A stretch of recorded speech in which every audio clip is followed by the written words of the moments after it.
After a small delay, Chainsaw Man's new episode is finally here, and you know what? This episode was actually pretty damn good in my opinion. Had a lot of action, had a lot of really cool and unique character moments, especially between Power and Denji, and as well, there's something a little bit more mysterious going on in Chainsaw Man I think we all need to discuss, we all need to talk about. So with that out of the way, get subscribed to never miss a weekly Chainsaw Man, Bleach video, or One Piece video, as we are about 500 subscribers away from 60K. So the episode really picks off from the last episode where Makima scolds Denji and Power is still covered in blood from the sea cucumber devil. Rest in ripperoni, sea cucumber devil. But Makima tells them that it's obstruction of justice when a public safety hunter kills a devil a civilian is engaged with. And we also learn here with this that there is a lot of world building going on, that there are certain laws in place around devil hunting in particular, or just killing devils. I think that's really interesting and actually a really cool and neat little touch that didn't have to be put there, but it definitely did. We also learned that from Makima, Power previously was the Blood Devil. Her specialty as the Blood Devil was using blood to fight, and that seems to have carried over in her fiend form, as we've seen in the last episode and we will see in this episode. She uses basically blood mallets so far. I wonder if in the future we'll see her use things like maybe blood scythe, a blood sword, maybe like a blood claymore or something. That would be really freaking cool to see. Maybe a blood version of Guts's Dragon Slayer. That would just be really cool. Of course, that last part probably not going to happen, but it would still be really cool to see something like that. And I think Power's ability to, well, her power to use blood is a really cool one, not gonna lie. But Power actually blames all of this on Denji. So Denji's like, what? How dare you? No, she should be arrested for defamation. And then Power, she counters, well, devils don't lie, but humans definitely do. It's just a really funny back and forth. And Makima and all this, she is the balanced middleman where she's like, honestly, I don't care whose fault any of this was. I just want to see you guys succeed. That's about it. In that sense, well, yes, Makima certainly has manipulating tendencies, and I think this episode really kind of goes back on that a little bit in a certain way. We'll discuss it when we get there. I do get the sense that she still wants to be a good leader and have good things happen to the people around her. At least that's what I got from this scene. So already, so far in this episode, we've had a lot of, in my opinion, shifts on way we think about characters. Power is a character that I think most people at this point will probably go, oh, she's pretty childish. And Denji as well is someone who is childish in a different way. And in my opinion, especially after this episode and the events that happen later on, I think Power and Denji are more similar than they actually let on, which makes me think, maybe some romance going on between the two? That'd be pretty interesting. I think I'd be interested in that as long as they continue on the path of hidden similarities and stuff like that. Both devils and humans are way more similar than you may think. I do like that storyline quite a bit, even though we've seen it a billion times. But like I said before in countless many videos prior, it's not about how similar, well, let me rephrase it this way. It's not about reinventing the wheel every time just to reinvent the wheel. As long as you're telling a story that's good, even though maybe it's cliche or we've seen it before, not saying that's what this is, but if we've seen something before, that's fine. As long as what we've seen before is executed really well and has some sort of originality behind it, meaning a certain vision of a way the creator thinks. I think this is a really great example of that in my opinion. But of course, let me know in the comments below what you think about Power, Makima, and Denji after this episode. We also learned something strangely human about Power. She may hate humans, but she loves cats. Because as we learn, her cat Meowy, which by the way is a fantastic name for a cat, I may steal that in the future, who knows. But Meowy was taken by a devil, though Makima caught Power before she could go and save, well, Meowy. So essentially, Power's like, hey Denji, can you help me out with this? Like, please? And then Denji's like, who would want to do something like that? That's pretty stupid. Except, Denji would do anything to touch some boobs. So Power offers her chesticles for saving Meowy. And so Denji completely 180s, which I think is rather funny. It's a really cool comedic scene here, but I can't help but think there's a couple things, especially between Power and Denji, respectively, that there's some really hidden layers of depth going on in this scene. I may put out a video later on it because there's so much to digest with just this scene alone, and especially this episode. I think that Power and Denji are just so similar. They mirror each other in certain ways, but they have key differences that I think make them both unique. For example, Power is a fiend who is basically essentially the same thing as Denji, except Denji absorbed Pochita and can turn into the Chainsaw Man, devil, whatever you want to call it. But Power took over a human's body and basically killed the human that was inside of it, sort of like a parasite. I think those similarities are really cool, but as well, I think her having this affinity towards animals is the exact same as Denji having an affinity towards Pochita. So there's a lot of really cool hidden little Easter eggs in this scene that I think a lot of people, you know, may gloss over because they see Power and they go, you know, I'm gonna yowl for Power because I'm super horny and stuff. But besides the horny memes and jokes and barking and yowling and stuff, you know, there is a lot of stuff going on here behind the scenes that I think kind of gets a little, you know, a little forest for the treesy kind of stuff. So it's just really nice. I really enjoyed that scene in particular. And I think Denji doing a complete 180 for, you know, be able to touch boobs, that's really funny, but I don't think it's as immature as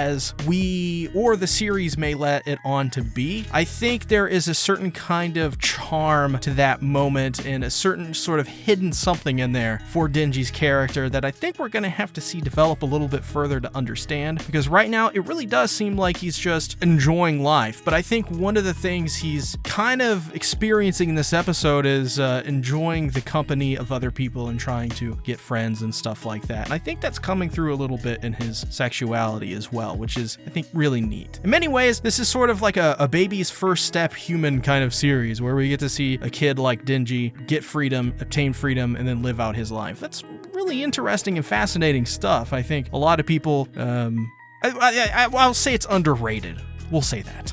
So they get a request to go out, and Power tells Denji that he basically has to fight this devil on its own, as if she does, it will probably just use Meowy as a shield. So Denji tells Power that basically he can relate to her on the whole pet thing and then the cat thing and Meowy and stuff, because he loved Pochita dearly, and that, you know, Pochita lives on inside of him. But Power interestingly replies, calls him stupid, as, you know, for believing something like that. And Denji thinks that after hearing that from Power, he can't be friends with someone like her. He can't relate to her, which I think is really interesting, because later on when we deal with the Bat Devil, there's a moment where you go, they can relate. So I think as well, we have once again a really mirroring situation where Power and Denji are much more similar than they let on. There's just a little bit of key differences. They may be on a different sort of path. I think it's pretty clear Power in this moment, you know, she hasn't dealt with loss yet, so she doesn't really know what that's like. But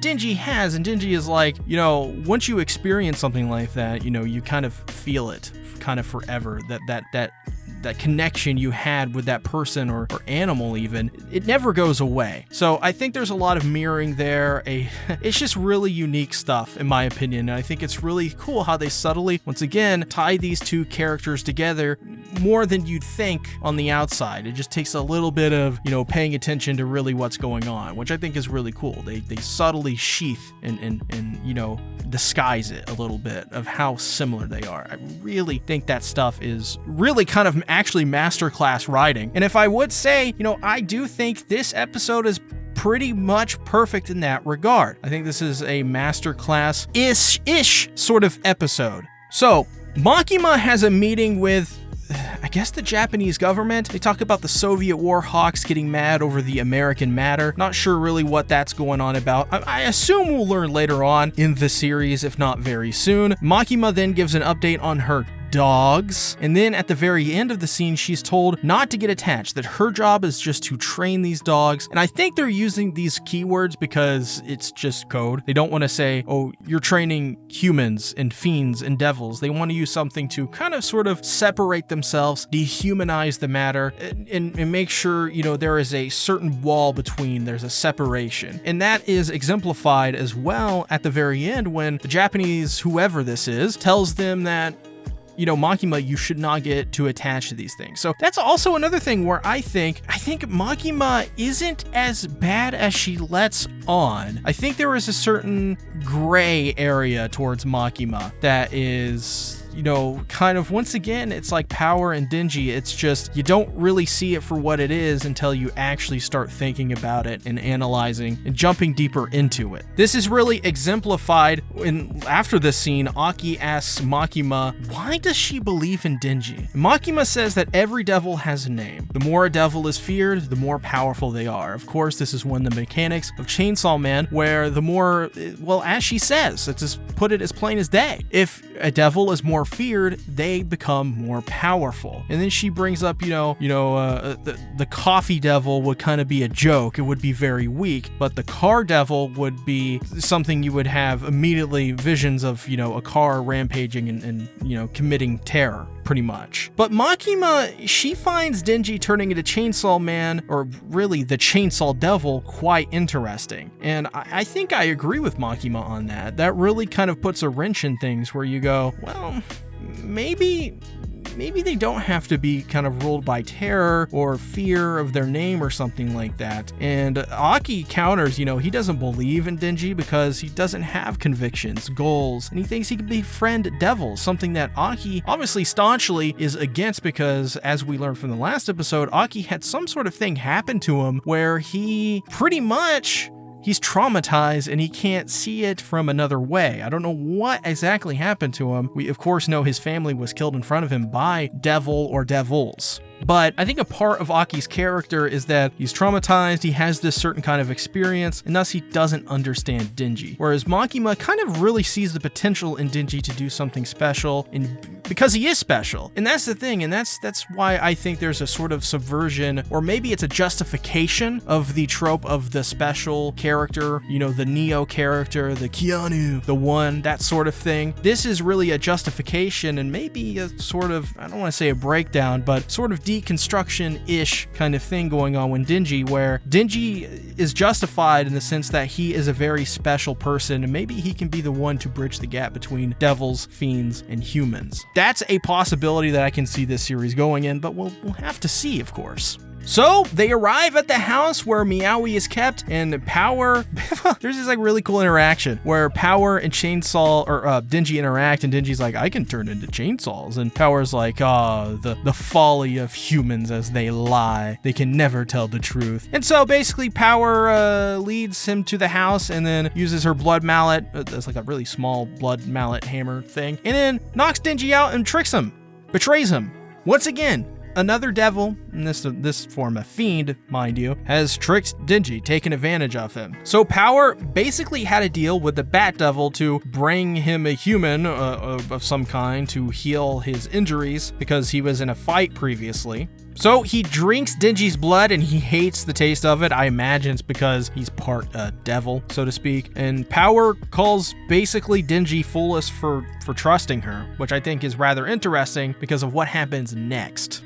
Power did all of this for the Bat Devil because basically he's been holding Meowy hostage. But the Bat Devil is, I could give you your cat back, but since you brought me such a terrible tasting human, I'm going to eat your cat. So we get a little bit of backstory from there where we learn a little bit about her origins, where Power intended to initially kill Meowy, but instead tried to fatten it up pretty much. And then as she was doing that, grew closer to the cat. But the Bat Devil took her hostage, and I really enjoyed this because we got to see what Power looked like before basically being captured by Makima. And this is another situation where I'm kind of like, maybe Makima is a little bit more kind-hearted, even though she's sort of opportunistic in a sense. And that's because we just see the way Power looked. She was cut up, dirty, caked in mud. Her hair was just going off in directions, and she didn't exactly look happy, but she did look wild and pretty much free, untamed. And I think Meowy sort of gave her a bit of humanity that she didn't have. And I think that's a part of that is just her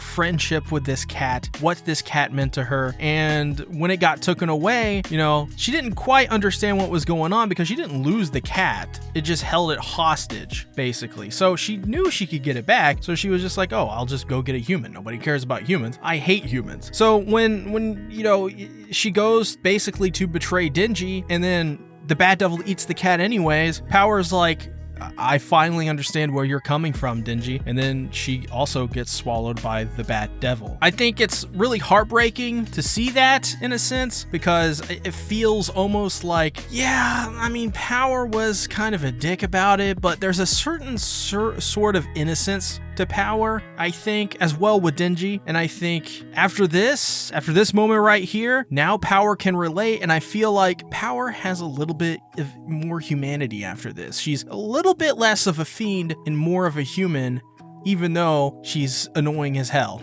to a certain extent and still hates devils and, you know, prostrate and grovel at my feet, humans, that sort of thing. It's slowly but surely, I can see it starting to happen. She's turning more into a human than a devil or a fiend or whatever. So Denji basically latches on to the Bat Devil and says, give me back my boobs. And then we get a really cool scene outside of that where I just can't get over like Denji thinks of Power as a pair of boobs. That's funny and sad, disrespectful, but funny and sad. Mostly funny though, very comedic. Denji remembers a time where he thought he lost Pochita, and he looked all over and he finally returned, and Pochita was in the shed waiting for him all along, and they held each other crying. They went to bed, you know, holding each other basically that night. Such a really cool, wholesome, sad, really heartwarming moment as well. And it just makes you go, man, Denji really cared about Pochita so much, had such a connection with this devil that they almost were inseparable. They were, you know, two peas in a pod, so to speak. They were more than best friends. They were brothers. They were siblings almost. That's how close those ties that binded them were. So we get Denji versus the Bat Devil, and oh my lord, we haven't talked about the animation and art yet in this episode, but holy shiitake, you guys. This was incredible. Every week for the last, I don't know how long, basically ever since Mappa took over Attack on Titan, we have so much people hating on Mappa, and at every turn, all the haters are proved wrong every single time. They put out amazing animations, Jujutsu Kaisen, Attack on Titan, and this episode of Chainsaw Man once again proves that Mappa is one of the best studios, if not the premier anime studio out there, besides maybe something like a KyoAni or Studio Ghibli. So the Bat Devil sort of doesn't get Denji, so Denji basically is like, I'm doing it for Power's boobs, pretty much. That's about it. But the devil throws a car at Denji, and then there's a man that jumps out and tries to protect the little girl. Denji doesn't care about that dude's life though, or that little girl's life, because humans have treated him pretty much like trash his entire life. He doesn't really care about that. Reckless abandon. You know what I'm talking about. Bat Devil then uses, I guess, like an echolocation to destroy Denji, and a building at that, but Denji walks out from the rubble with like broken and gnarled just fingers, proclaiming that he's been through a lot of crap, but he still hasn't touched boobs. So he just keeps fighting, and then Denji, at the very end, seemingly defeats the Bat Devil, slices it into bits. Bro skis. Bro. The transformation when the chainsaw came out of his head, the fight with the Bat Devil, the whole I still haven't touched boobs yet thing. This was great. This was a really good moment. This was a really good fight. This was the episode that I really think Chainsaw Man needed to hook people in. Because I think for the first two episodes, and we talked about it last night on the King of Anime podcast with EA and Satsuki the Savage. We talked about it on my podcast, basically. You know, the first two episodes, I don't think grabbed people as much as they should have, but I think this episode was the episode that people needed to see to go, oh, okay, I get it now. This is the holy trifecta in a sense. So I think this is going to be the one where people really go, oh yeah, Chainsaw Man. I get it now. I get why people like it, and I'm all in. This whole episode from front to back was, in my opinion, pretty much perfect. I said yesterday in my Bleach video, I was like, oh, man, Bleach was so good. That episode was really nice. I think I like it more than Chainsaw Man. And now, less than 24 hours later, I'm like, maybe I like Chainsaw Man much more now. It's going back and forth right now. I like Bleach and Chainsaw Man so much right now, and I think that after this episode, it just makes that distinguishing much harder. I may come out with 2 anime of the seasons this season. That's how good anime is this season. I mean, we got To Your Eternity as well, Spy Family. We haven't even talked about that stuff. That stuff is also really good. But of course, you know, if you want to hear me talk about those shows, Spy Family, Chainsaw Man, even Bleach sometimes, if you want to hear me talk about shows like that and To Your Eternity, head on over to the King of Anime Podcast YouTube channel. It's in the description below if you want to go on over and subscribe. But with that out of the way, what did you guys think about this episode of Chainsaw Man? Did you think it was good? Did you think it was bad? What did you think about the underlying story and you know, how they're riding Power and Denji and how they mirror? I would love to know your thoughts down in the comments below. Thanks for watching, everybody. I love you all, and I'll see you in the next video. Be sure to subscribe and check out my Patreon page where you get access to my One Piece videos 3 weeks early. I think that's a pretty good bargain. I'll see you guys later. Bye-bye!